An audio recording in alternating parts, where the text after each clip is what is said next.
Annapolis Mosaics. Our program spotlights people in our city who are involved in activities designed to promote good human relations. I am Michael Keller, Chair of the Annapolis Human Relations Commission and your host. The Commission is a city board that seeks to promote equal opportunity and to eliminate discrimination. We are filming this segment from the site of the Kunta Kinte Alex Haley Memorial at Annapolis City Dock. And I am very pleased to have as my guest today Greg Stuyvesant, the president of the Alex Haley Kunta Kinte Foundation, and Tim Robinson, a member of the board of directors. Welcome to Annapolis Mosaics. Pleasure to be with you today. Definitely. Could you tell our viewers, as a start, a little bit about the mission of the Kunta Kinte Alex Haley Foundation? Well, the Kunta Kinte Alex Haley Foundation mission sounds a lot like the mission of the commission that you chair, because we too are very interested in racial discrimination and carrying through Alex Haley's strong belief that he put both in Roots and the other things that he wrote during his too short lifetime about the importance of racial reconciliation, of the unity of all mankind, the importance of family above all things, both specifically your own family as well as that great family of mankind throughout the world. So that's our mission. We have a number of specific programs that we do to touch various parts of that mission, but that's what we're here for. Okay. Could you talk a little bit about Alex Haley? You mentioned his name. He's obviously part of the organization, a key element in terms of it. Give us some background about Mr. Haley and his work, and then specifically about his ties to the city of Annapolis. Right. Alex Haley was born in 1921, died in 1992. This is a bronze statue of him, a very fine likeness of Alex Haley. He was a son of teacher parents, went off, joined the Coast Guard, had a career, retired in the Coast Guard, got into writing while he was in the Coast Guard, took his retirement when he was eligible to do so, moved to Greenwich Village and decided that he would become a writer and make a living doing that during the rest of his career. He did a number of small articles, things like that, got noticed by Reader's Digest. They put him on retainer for various writings, wrote a famous autobiography of Malcolm X, and then got to thinking, you know, what his next project would be, and remembered the summers that he spent with his grandmother and aunts in Henning, Tennessee, where on the porch they would talk about family history and about the African, the progenitor of their family, coming to Annapolis, and then the career that he had thereafter leading down to them on that porch in Henning, Tennessee. Alex Haley got to thinking about that and wondering whether that oral tradition, that wonderful story that his grandmother and aunts were telling, couldn't somehow be documented. And so he started a 12-year process of researching that story of this ancestor, Kunta Kinte, coming to Annapolis, and putting that into the books of what ultimately became, in 1976, the book Roots, which Tim has here, a very famous book, earned Alex Haley a Pulitzer Prize, translated into 37 languages, made into the first great miniseries, the miniseries Roots, that was on television in 1977, and really transformed the way this country and the world really looks at race relations, the importance of family history, and all of that. So Alex Haley did wonderful things in his life, but really what was key to Roots happened right here in Annapolis. Number one, that ancestor coming to Annapolis, that was what he was trying to prove. The actual proof he found at the Maryland State Archives right here at Annapolis when Phoebe Jacobson pulled out a little card that showed the Lord Ligonier coming in from the Gambia in September of 1767 with 97 slaves on board, one of which was Kunta Kinte. like to add anything? That's the connection. As we know that, just to dovetail with the book Roots, that seemed to sort of project Alex Haley into stardom and worldwide notoriety. If we look back, I sort of remember the miniseries coming on TV as a child, and at that point in time, everyone sort of clamored, at least in my household. It was like, okay, it's coming on. So it was like a big event. And just growing up with that, you see how Alex Haley has actually reached out and sort of demystified what I think all of us as a people go through, and that is just reaching out to find out where we come from, no matter what your heritage, just finding that connection. And this is something that we had long sort of not seen and had been carried out mainly through oral history in the African American households. But now we have something coming back, so we look at the genealogy and the study and how it goes back and reaches back to the continent of Africa. Could you share with our viewers some information about the history of the foundation itself, when it was founded, why it was founded? Well, the foundation has kind of a complicated history. It began actually as an effort on the part of Carl Snowden and some other folks in the African American community here in Annapolis to commemorate this beginning chapter in the book's Roots of Kunta Kinte arriving here at the city dock in Annapolis in September of 1787. And they wanted to have a plaque to commemorate that. The mayor at the time didn't think it was appropriate, but then Dick Hillman was elected mayor. He thought it was a good idea. And so in 1987, there was a plaque put right here at the head of City Dock and was commemorated the arrival of Kunta Kinte on that date in 1767. Within 48 hours, that plaque had been pulled up and purloined. Some people said it was thrown into the water. They couldn't find it. Some people said the Ku Klux Klan stole it and have it in a club room in their meeting place somewhere in southern Maryland. Who knows? In any similar case, situation happened with a monument that was made for late Senator Harris Allen in Annapolis. Yes, that's Same right. kind of incident. Yes. Well, it was indicative of the times, and a very sad thing to happen. Within 2 months, they'd raised the money to replace the plaque. They in fact did replace the plaque, and that became kind of the permanent memorial of all of that happening. 1992, Alex Haley dies, giving a speech in Seattle, a very sudden death.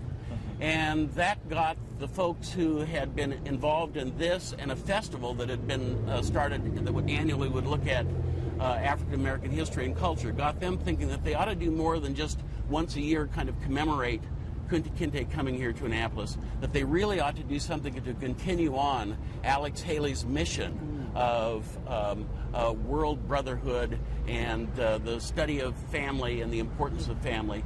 And so that's when the Kunta Kinte Foundation was actually formed.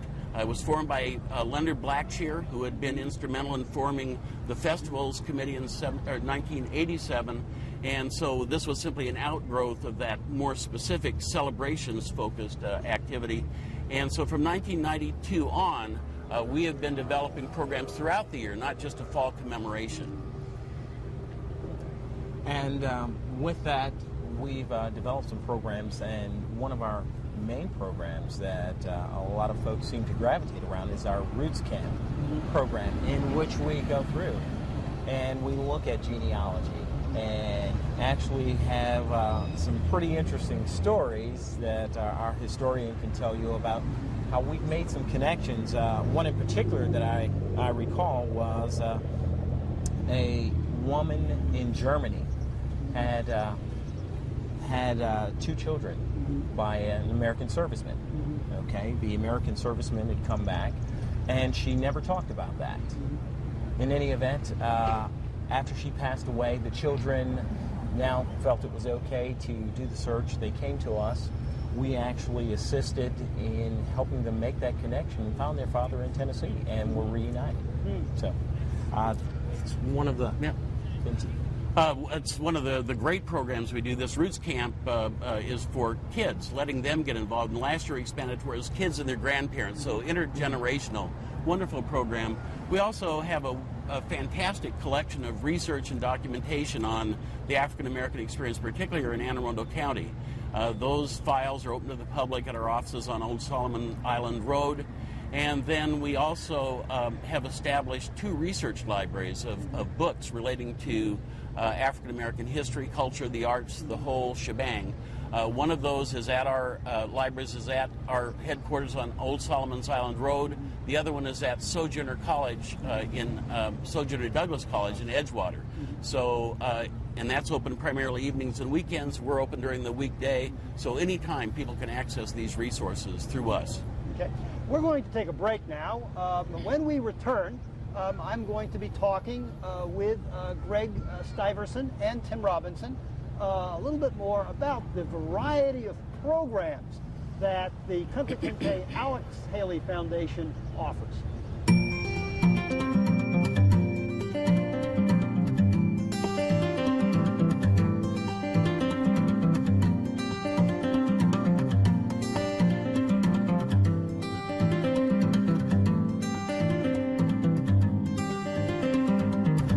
Welcome back. I've been talking today with Greg Stuyvesant, the president of the Kunta Kinte Alex Haley Foundation, and Tim Robinson, a member of the foundation's board of directors. The foundation offers a wide variety of different programs to the community. One of them is a Community Histories Day. Could one of you elaborate on what that's all about? Yeah, Community History Days are something we started a couple of years ago. It occurred to us that in terms of our role of documenting the African American history of Anne Arundel County is that a lot of these communities that are traditionally, historically African American are either being, are dissolving, sort of like the old parole community, or under threat, and people are, can't find jobs as watermen anymore, so they're moving away.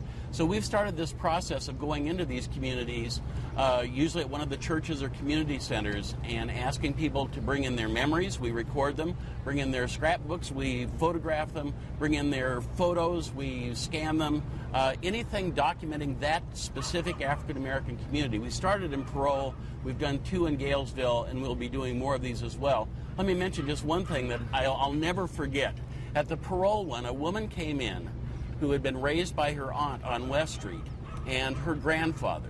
And she recalled sitting in the lap of this grandfather, and he was born a slave in Calvert County. So here I was interviewing this woman who had sat in the lap of a slave, and that connected that whole history in Maryland from slavery through the time when we eliminated slavery in November of 1684, right on up to the present, when this parole community is where this woman still lives. So it's been very exciting. Also, each year on September 29th, the foundation sponsors an annual commemoration of the arrival of Kunta Kinte at Annapolis City Dock. Give us some background as to what you've done in the past and what your thoughts are in terms of the future with respect to this commemoration. We actually do it right here. Yeah. This is the appropriate place. We invite the public down. We usually do it either midday or right after work so people can stop by. It's a very simple ceremony. It commemorates not just Kunta Kinte arriving, but in fact everyone who arrived in Annapolis and in the rest of the ports in the United States over the hundreds of years of our history. We have right over here the Compass Rose, which has Annapolis as its center. What we want is people to stand in the center of that rose with Annapolis in the center and to think about where all of our ancestors have come from, every point of the compass. What we do here on September 29th is we remember Kunta Kinte, remember all of our ancestors, and then we invite the children and the adults to come up and throw flower petals into the water to float off in memory of all of those who came here both free and in bondage. Well, Annapolis's role in the slave trade is actually nationally known. A couple of years ago, I attended a conference in the city of Detroit and had an opportunity to attend or to actually visit the African American History Museum in Detroit, which is absolutely a wonderful museum.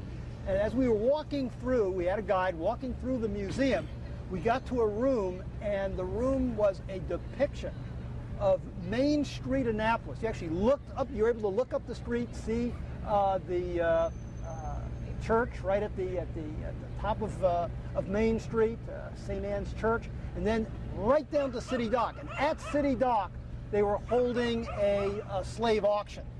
And I just mentioned, I said, well, you know, I'm from the city of Annapolis. And the guide said, well, tell everyone about that. You know, just turned it right over to me. And you know, I knew enough about the history. I knew enough about the memorial and Kunta Kinte, and to be able to talk fairly intelligently for a couple of minutes about it. But it was a real demonstration to me, given the size of that exhibit, the attention that's given to the role of the city of Annapolis in the slave trade, and also the importance of the work that you're doing in making people more aware of that history. Now, with respect to the issue of the reconciliation, this is one aspect of the foundation that some people may not be aware of, and that is you work a lot on the issues of racial reconciliation. And one of the ways you do this is through the study circles process. The Annapolis Human Relations Commission is very familiar with this because we actually took part in the race reconciliation study circles that your organization promotes. So could you tell our viewers a little bit about the study circles process? Yeah, the study circles is a program that came out of New England 15 years ago, or more than that. And it's a non-judgmental, self-directed assessment process where over several weeks a group of individuals who are interested in exploring a topic like racial, the need for to address racial reconciliation will get together with a trained facilitator, and that's where we've come in. We've had facilitators trained, and in a non-judgmental way, simply work through the issues. And there's no right answer, there's no wrong answer. Well, the hope is that at the end of the process, and we've had great success with it, is that everyone has a better understanding of the individual perspective that colors life for every individual. So that's something that we've been doing for a number of years, and we think is a powerful, powerful program. And I've actually participated in one of the study circles. The main thing that comes out of the study circle is you direct it. Because it's self-directed, some of the conceptions or misconceptions that one group or another individual might have in regards to race. I've always been afraid to say this, or I've always been afraid to say this, or I thought this. Basically, it's a safe environment in which you put out all of your thoughts, conceptions, so on and so forth, and they're actually resolved. And you direct it. What are the issues that we're talking about, this being race? And you have the opportunity to really confront that, and in a non-threatening way, to say, wow, you know, before coming into this, I had a different view, and sometimes they take surprising turns that you didn't expect during the circle, which brings a lot of illumination on some of the issues that you really didn't think existed, but you say, wow, I just never thought about it. And a lot of times that's where we sort of lose our break, is when we stop communicating, and those issues, we talk very superficially about issues, and we never really get down to the deeper heartfelt issues that everybody has misconceptions about different races, and it starts to have the conversation so that we can actually see that we're more similar than we are different. You also do events for Maryland Day. Tell us about that. Yeah, we for the past couple of years have participated in a citywide kind of opening of all the historic sites to the public. We invite them in for free. This year we were at the Carroll House providing information on the foundation, helping people get started on their genealogical research. We feel that it's important for this whole community not just to think of the Peka House or the Carroll House or the Kunta Kinte Foundation, but to look at the great rich fabric, the tapestry of history-related resource that we have in the community. And Maryland Day in late March every year is a great time to kick off the season and to open up our resources to all the citizens of the area. So like to have all the viewers of this to put it on their calendar now, because we'll be doing it again next March. Okay. The subject of slavery and its legacy in America has been highly controversial. And one reflection of that is the reaction to an event which the organization sponsored in 2004 called the Slavery Walk. Tell us about the Slavery Walk and some of the reactions that occurred to it. Well, the Slavery Walk is an international organization headquartered in England, and they've gone all over Africa and Europe, and they approached us to be the first place where they would do this in America, here in Annapolis. And what they do is simply spend a day remembering what slavery really was all about, and inviting not just African Americans or people of African descent, but white folks as well, and other racial backgrounds, to pick up the chains of slavery, quite literally, chains and yokes, and to walk united together in this remembrance of slavery. And we hosted this back in 2004. We thought it was a great way to bring the issues of slavery and the need for reconciliation among the different racial groups to the public fore. We had an interesting response. Generally, 99% of the response was very positive. But in fact, we did have people come out and exercise their First Amendment rights to say they didn't agree with this at all. And so we had white supremacists lining the streets as we marched by. And I think brought into focus two things. Number one, we still have a ways to go in terms of racial understanding and reconciliation. And secondly, we do have a great country that allows everyone to express publicly and without fear of recrimination or being thrown in jail what their views are, whether we agree with them or not. Well, an interesting sort of side story with this. Leonard Blackshear, who was executive director when this occurred, called me and said, you know, I've got the telephone number for this white supremacist group, and I think I'm going to call them up and see if they dialogue about it. And I said, Leonard, I wouldn't have any contact with him. But, you know, telling Leonard that was, that was an invitation. Right. He called him. He called him, got him on the phone, and it totally, I mean, they were almost speechless. They didn't know what to say. And apparently they had a civil dialogue, which is very unusual for these kinds of groups. But that tells you a little bit about the willingness of Leonard to reach out to everyone, even to groups that engage in racial hatred. Could you share with us a little bit about what are some of the future plans that the foundation has? Right. Okay. Well, one of the things that we're planning to do is to promote more our website, which a lot of your viewers might want to go take a look at. The website has actually received an award for being it's an award-winning website. The website is www.kintehaley.org. Okay. Okay. Could you repeat that, please? That's www.kintehaley.org. Okay. Right. And essentially, if you go to the website, there's a wealth of information. It's connected to databases. We plan on expanding our reach. We plan on making it available so that we can have blogs. We're going to have interactions more with the public.